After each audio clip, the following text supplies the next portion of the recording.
is Sunday, so happy Sunday. Get ready with me muna.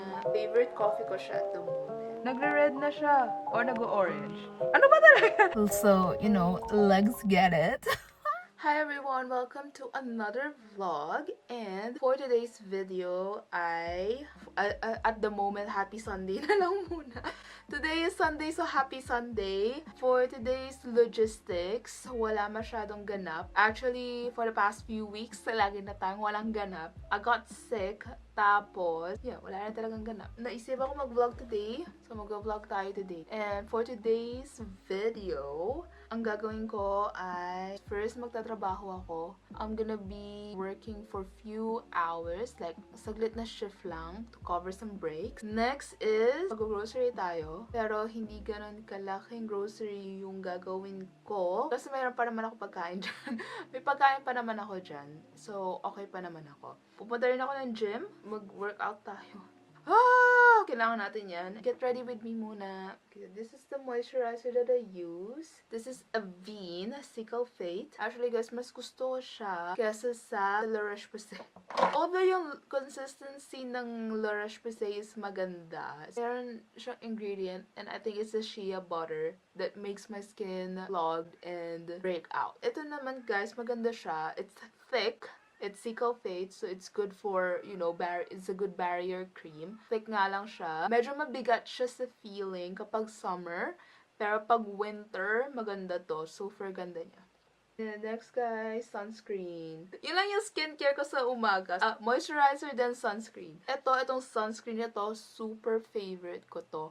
I think I've been using this one for almost 2 years. So, favorite ko talaga siya. It's a very lightweight, perfect siya sa summer, perfect rin siya sa winter on top of this.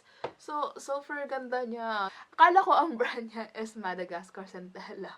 Pero Skin 1004 pala yung brand niya. So, yeah. Perfect.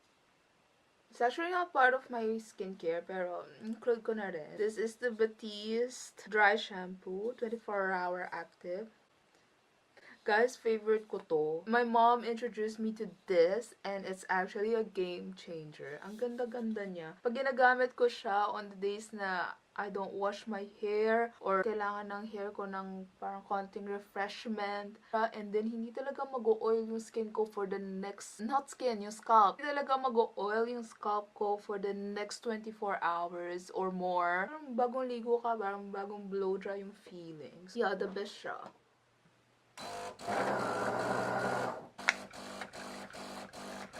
Guys, for some reason, malamig today. So, gagawa tayo ng coffee! Guys, yung coffee na ginagamit ko is yung Supreme. Favorite coffee ko siya at the moment. Usually, yung beans na ginagamit ko is from a local cafe here in Blanam. But the thing is, nga Sunday yung day off ko. And every Sunday, lagi silang sarado.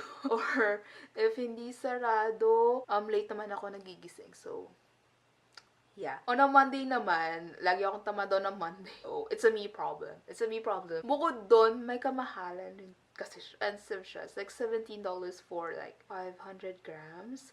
And then yung coffee na kinukuha ko or ginagamit ko at the moment, $10 or $9 minsan on special. Minsan nag-8 siya on special for 500 grams. So, mas mura and economical gamitin yung beans na yon. Share ko lang rin, guys, since nandito na ako. Ito yung favorite cup ko. Diba? Galing to kay mama. Regalo to sa akin ni mama. Housewarming gift to sa akin ni mama. Perfect lang siya sa kape ko. Yung kape ko is long black. Yun lang. Some people might find it weird, pero that's how I enjoy and try coffee kapag gawa siya ng long black. Gusto ko medyo bitter na mayroong sweet notes. Ayoko yung maasim na or tangy feeling ng coffee. So, yun lang.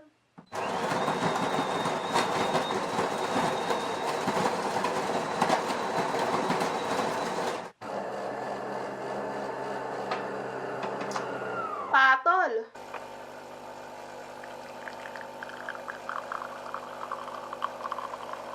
Guys, okay, kailangan ko lang mag-descale. Last na descale ko 3 months ago. Since long black lang naman yung gusto ko, yun lang yung ipipress ko. Doppio. Press Doppio, and then meron naman hot water for my tea, but usually ginagamit na lang namin ay yung kettle for that. Ang ganap lang nito is for coffee. Yun lang. And look at that. Ayan. Kape tayo. Favorite ko talaga siya, guys. It's one of my favorite. Ang sarap-sarap niya. Kita nyo ba yan? Oh my God, nag-orange. Orange na ba siya? Red? Nagre-red na siya. Or nag-orange? Ano ba talaga? Autumn is actually here. Welcome, Autumn. Parang last week, nagpaparamdam lang siya. Pero ngayon, wala na. Andiyan na talaga siya. And then, kita nyo ba yung puno na yan? Hindi ko alam kung nakikita ba dito. Pero, konti-unti na siya nagiging yellow. Pero, ang alam ko, yan, maglalagas yung puno na yan. Yeah, ayan na. Yellow na siya. Orange na red. Hindi ko alam. Alam nyo ba? Chika ko na lang rin since wala pa namang content. Itong vlog na to. The autumn is a love-hate relationship. First part ng autumn maganda kasi hindi na ganun kainit, cooling down na, and then maganda rin tignan yung leaves and that transition from green to red to sometimes orange to yellow, or to burgundy. So, maganda siya tignan. Ang aesthetic niya tignan. And first part ng autumn rin is maaraw pa. So, iba yung atake niya. Iba yung atake niya doon. But, the thing is, later part ng autumn, yun yung hindi ko masyado bet. Kasi cloudy, and then malamig, and then kung minsan, kung hindi malamig, humid. Hindi ko siya bet. And then, nakita ko rin naglalagas yung puno. So, ang lungkot tong tignan. Ang pinaka-hate ko is winter. Kasi late kada umuwi ako, madilim na. And then, meron akong dalawang closing shift. Kapag summer, uuwi ako, napaka-araw pa, tirik na tirik pa yung araw. And then, winter, wala na. Mid-shift ko, gabi na. Sobrang dilim na. Ganun na yung atake niya. Parang lahat tulog na. Tapos, yung winter namin dito, maulan din. So, another problema. Maulan, malamig. So, ibig sabihin no, napakasarap matulog and nakakatamad maligo. The Asian in me is like, no, kailangan ko maligo. Then, kung gano'ng kalamig or gano'ng kakanginig, maliligo ako at maliligo. Fresh lang.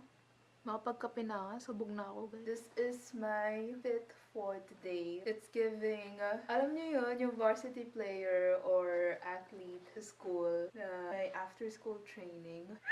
Ano na? Look at the path. Grabe, ang baba ng kaligayahan ko. Anyway, so shift is done. I did extra few hours. Buhay naman ang extra few hours, isang oras lang.